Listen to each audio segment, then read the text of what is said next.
bilatéral très fort. Madame la députée Frédérique Dumas, et merci d'abord vraiment pour le travail que vous menez et cette mission que vous avez avec la députée Lina Tanguy. Je crois que c'est vraiment intéressant et ce que vous avez très bien décrit sur mutualiser les dettes, ce n'est pas comme mutualiser l'investissement. En tout cas, ce n'est pas la même chose que la mise en commun de l'investissement. On n'est pas en train de parler de transfert de pays à pays.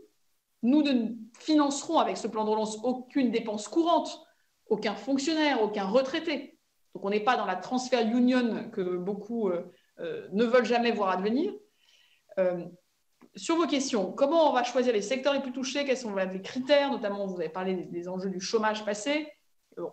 Moi, ce qui est clé, au-delà des négociations techniques qui vont se poursuivre, c'est que la logique fondamentale de ce plan, c'est que chaque pays, à partir d'une enveloppe qui lui est allouée en fonction en fait, de sa capacité à rebondir après la crise et en fonction du choc qu'il a subi, et donc c'est pour ça que les critères proposés ne sont pas totalement contraires à cette logique. Après, on peut toujours les affiner, mais ça me paraissait intéressant, que chaque État membre présente à la Commission la manière dont il veut mettre cet argent européen en complément de sa politique nationale.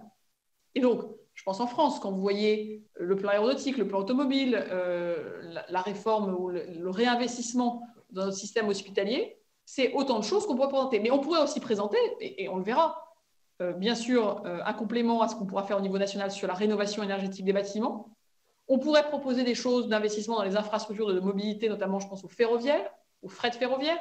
Donc, ce qui est intéressant, c'est que justement, dans une logique de subsidiarité, de plein respect de la souveraineté des uns et des autres, pour que ce soit efficace, chaque État membre devra présenter la manière dont il veut équilibrer, peut-être des choses qui sont vraiment de la relance, la capacité à vraiment cibler un secteur, je pense au secteur du tourisme, ou bien des investissements, mais que ça soit à chaque fois mis en cohérence avec sa capacité aussi nationale, à la fois en termes de réforme et d'investissement.